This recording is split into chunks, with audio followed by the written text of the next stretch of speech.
So A Boogie, right, dropped a little EP before his album, which I assume is called Hoodie Season because the EP is called Before Hoodie Season. And how did you feel about it, Scar? First of all, let me just tell you, I'll be the first to say that went completely over my head. I dead serious thought it was called Before Hoodie Season because it's starting to get real cold. And it's not that cold yet. Like, I'm like, oh, where? That's why? Like, wow, that was clever. I think the album is called Hoodie Season. That's why it has to be. There's no way it's because it's cold outside. Yeah. To be honest with you, I actually really liked the project. Even though it was only 4 tracks, I thought it was really effective and good enough for his fans. I realized when I was listening to the song, a lot of it feels like, you know, A Boogie's really young.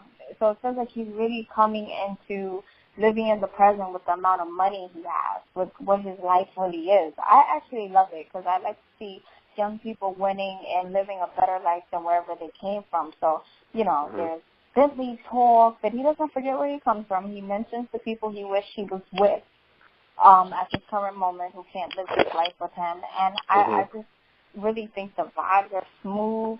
He's flowing like we're used to. He did a killer collab with Don Q, which we all look forward to. At least I know I do.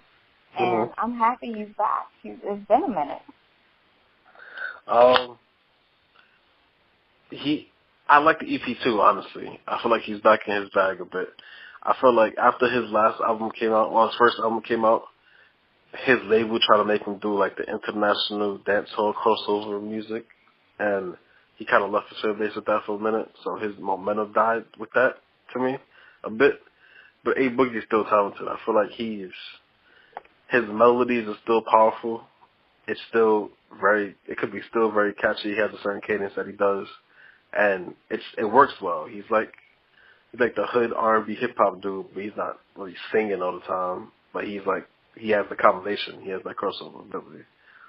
So with this one, I feel like he's back to his core fan base. He's back to the singing the hood love songs, singing about his life. Singing, rapping the hood love songs, rapping about his life. I feel like his pocket that he found with this. It definitely felt like the album was going to be back in classic A Boogie bag. Retaliation I really liked.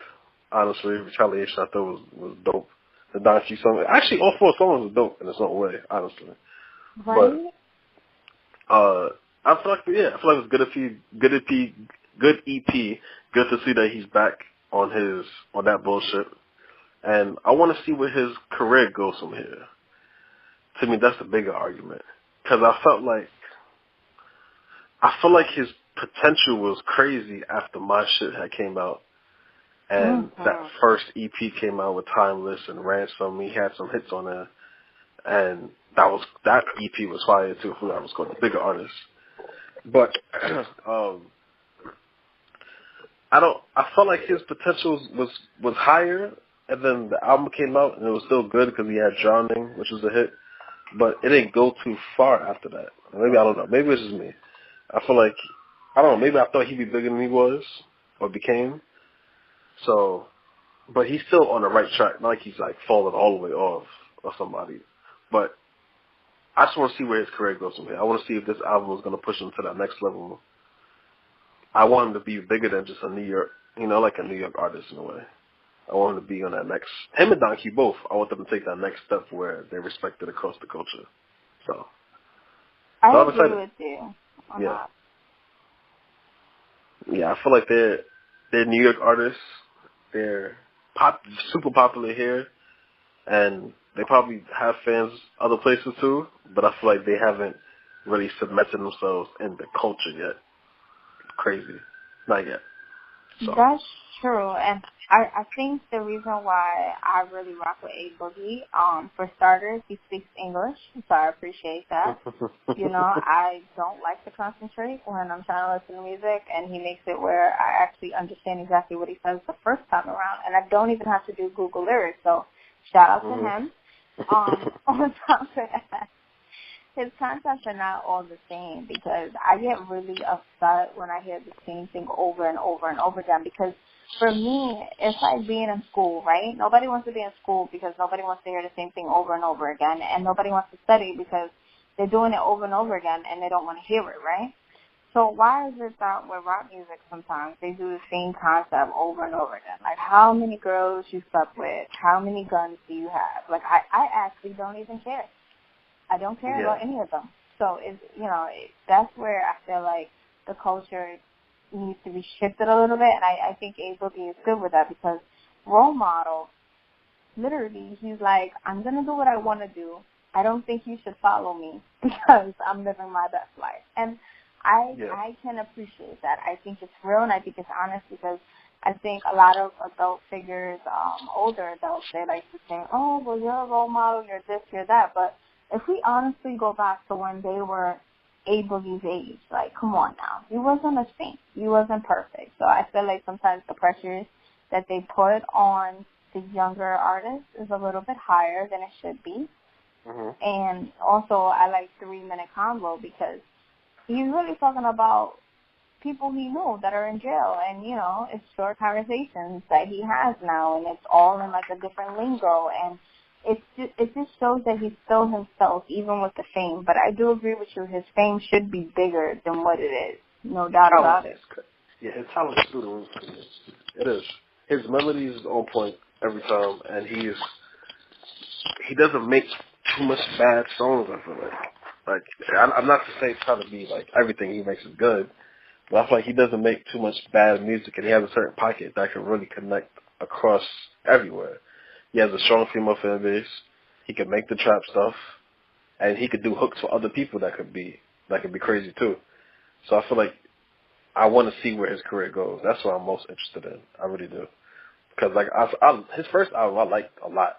I don't even know if he got the proper respect it's supposed to get, honestly. I like his first album a lot, so I want to see where he goes from there. A Boogie is really good with remixes too. Oh yeah, he is for sure. That's why he tried. That's why he does it. He does it. He does it pretty well. Like he did the Wild Thoughts with Fabulous was pretty well. Was done pretty well too. Right, and always on time. Like I actually listen to those on a regular, and what I think A Boogie should do, or his career should go, I think we need to see more of who he is, more of his personality. Like, basically, I learned a lot with the whole Fetty Wap situation, how Fetty Wap made it to fame, and then when he started to fall off, nobody really knows him like that. Like, I don't know what the man likes. I don't even really know his voice like that. You know what I mean? Because on the track, it's like, yeah, baby. Like, what do you even sound like in real life? So... With that being said, I feel like it would be cool because he seems to have this really great swag about him, like this Bronx swag going on. I think it would be really cool if he spoke more, if he did skits, or if he did acting with the music, because we don't really have skits in our music no more. We don't really know where the artist's head is at per se, like outside of the music. And I think it's really important to connect with your fans on more than just the musical level. I actually agree. I agree to 100% there. I think that could definitely help him. I feel like the personality thing, he might have it, but we don't see it often. In all honesty, we haven't, at least to this point. A Boogie and Don Q, both of them are kind of been to themselves. They're young, they flashy, but they're not. Like we don't really know them or know them for something outside of the music like that. Known for a personality trait or known for anything else. That could help. That could help them. I don't want them to get in trouble either, but that could help them. So, I agree with you there, actually. I agree with you, for sure. That's why, like I said, I'm just real interested to see where his career goes. Because I want it to be bigger. Like I said, I feel like his first album was slept on. I feel like that's just like he slept on. Him and Doc both were just slept on to me. So. Well, you know what is interesting to me? I noticed that Don Q recently did an episode with Angela Yee's lip service, which I was 100% surprised to see because, like you said, they're super reserved. Like, I really can't believe that he was going to go on that show, but he said during it, I didn't know this was that. I'm like, I bet. He didn't talk about nothing, man. They're so laid back. It's insane. I'm like, are they really like that, or is it just like on some PR thing? They probably really just laid back people, honestly. A lot of people are like that. And I just think there needs to be I hate to be that, because I feel like it shouldn't be about the image and about the people that you with and the people around you, but I feel like they got to improve in those areas. It was almost like, for example, Young M.A., 6ix9ine, I'm talking about like recent New York artists. Both of them have images that you can connect with them automatically, in a way. Like, they have images that people can connect and relate to and try to mimic, and they both have like a certain style about them. Maybe not as much Young M.A., but designer too, you could say that. They both something about them that you know outside the music, where you know the personality a little bit. I feel like them two, you kind of just to themselves as it is. And you should be able to do that, but I feel like if they want to take that next step, they got to do more. Yeah, I agree with you. They got to do more outside the music. They got to do more with their image and their fan base. Right, like even Chris Brown. Chris Brown is Chris Brown, but he was still making like YouTube videos randomly, chilling in his crib, doing very odd things, might I add. But it's cool. Yeah. But yeah, like it's actually not the worst thing in the world, I think. But you know, I guess there's something. They're still like kind of newly famous. You know what I mean? I say new compared if you compare them to like Chris. Sure. No, they are newly famous for sure. Yeah. For sure. So, well, I mean, we'll see what happens with that. Shout out to A Boogie. Shout out to Don Q. Definitely check out the EP. It's fire. So. Word.